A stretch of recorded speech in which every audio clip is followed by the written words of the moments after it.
ಎಲ್ರಿಗೂ ಬೆಳಗಿನ ಶುಭೋದಯ. ಇವತ್ತೇನಪ್ಪ ಅಂದರೆ ನಾನು ಬುಲೆಟಲ್ಲಿ ಕಾಣಿಸ್ಕೊತಾ ಇದ್ದೀನಿ. ಯಾಕಪ್ಪ ಅಂದರೆ ಡ್ಯೂಟಿಗೆ ರೆಡಿಯಾಗಿ ಹೋಯ್ತಾ ಇದ್ದೀನಿ. ನನ್ನ ತಮ್ಮನ ಬ್ಯಾಸ್ಕೆಟು ನನ್ನ ಬ್ಯಾಸ್ಕೆಟ್ ಎರಡು ಒಟ್ಟಿಗೆ ತೊಗೊತಿದ್ದೀನಿ. ಯಾಕೆಂದರೆ ನನ್ನ ತಮ್ಮ ಬರೋ ಸ್ವಲ್ಪ ಲೇಟ್ ಆಗುತ್ತೆ, ಹಂಗಾಗಿ ಅವ್ನ ಬ್ಯಾಸ್ಕೆಟ್ ನಾನೇ ತಗೊಬಂದಿದ್ದೆ.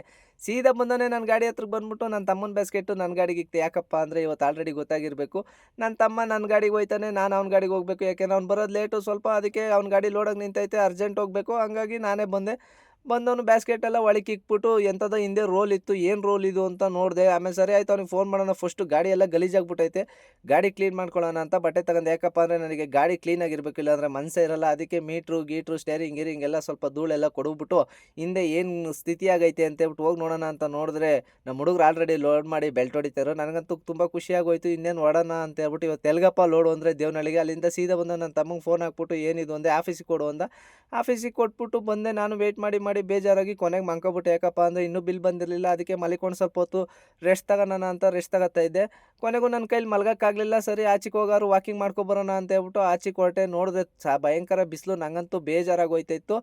ಇನ್ನೂ ಬಿಲ್ ಬರಲಿಲ್ಲ, ಏನೂ ಮಾಡೋಂಗಿಲ್ಲ, ವೆಯ್ಟ್ ಮಾಡಲೇಬೇಕು ಅಂತೇಳ್ಬಿಟ್ಟು ಆ ಕಡೆಯಿಂದ ಈ ಕಡೆಗೆ ಈ ಕಡೆಯಿಂದ ಆ ಕಡೆಗೆ ಮಾಡ್ತಾ ಇರ್ಬೇಕಲ್ಲೇ ಫೋನ್ ಹಾಕಿದ್ರು, ಬಾರಪ್ಪ ಬಿಲ್ ಆಯಿತು ಹೋಗುವಂತೆ ಅಂತ ಅಂದರು. ನನಗಂತೂ ಖುಷಿಯಾಗೋಯ್ತು. ಅಲ್ಲಿಂದ ಸೀದಾ ಬಿಟ್ಟೋನೆ ಗೊರಗುಂಟೆ ಪಾಳ್ಯ ಎಲ್ಲ ದಾಟ್ತೆ. ಯಾಕಪ್ಪ ಅಂದರೆ ಸ್ವಲ್ಪ ಜಾಮ್ ಇರಲಿಲ್ಲ, ತುಂಬ ಚಿಕ್ಕ ರೋಡು, ಹಂಗಾಗಿ ಏನು ಮಾಡೋಂಗಿಲ್ಲ, ಜಾಮ್ ಇಲ್ವಲ್ಲ ಅಂತೇಳ್ಬಿಟ್ಟು ಸ್ಪೀಡಾಗಿ ಬಂದು ನೋಡಿದ್ರೆ ಹೆಬ್ಬಾಳ ಸಿಗ್ನಲಲ್ಲಿ ತಗಲಾಕೊಂಡೆ. ಹೆಬ್ಬಾಳ ಸಿಗ್ನಲಲ್ಲಿ ಯಾವಾಗಲೂ ಇದೇ ರೋದನೆ ಅಂತ ಹೇಳ್ಬಿಟ್ಟು ನಿಧಾನಕ್ಕೆ ಗಾಡಿ ಪಾಸ್ ಮಾಡಿಕೊಂಡು ಮುಂದೆ ಬಂದವನೇ ಮಳೆಗೆ ತಗಲಾಕೊಂಡೆ. ಮತ್ತೆ ನನಗೆ ಭಯ ಯಾಕೆ ಸ್ಟಾರ್ಟ್ ಆಯ್ತೈತೆ ಅಂದರೆ ಮತ್ತೆ ಜಾಮ್ ಆಗೋಯ್ತದೆ ಮಳೇಲಿ ಅಂತ. ನಾನು ಭಯ ಹೆಂಗೆ ಬಿದ್ದೆ ಅದೇ ಥರನೇ ಜಾಮ್ ಆಗೋಯ್ತು.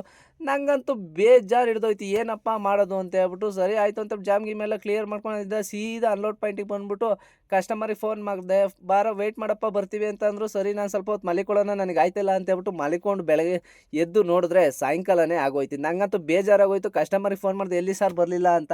ಇವಾಗಲ್ಲಪ್ಪ ಅನ್ಲೋಡು ಬೆಳಗಿಗೆ ಮಲಿಕೊಳ್ಳಪ್ಪ ಅಂತಂದರು. ನನಗಂತೂ ಬೇಜಾರಾಗೋಯ್ತು. ಅದಕ್ಕೆ ಇಲ್ಲಿ ಹೋಟ್ಲ್ ಯಾವುದೂ ಇರಲಿಲ್ಲ, ಅದಕ್ಕೆ ಝೊಮ್ಯಾಟೋದಲ್ಲಿ ಆರ್ಡ್ರ್ ಮಾಡಿಬಿಟ್ಟು ಚಪಾತಿ ಮತ್ತು ಪಾಲಕ್ ಪನ್ನೀರ್ ತರಿಸ್ತವನೇ.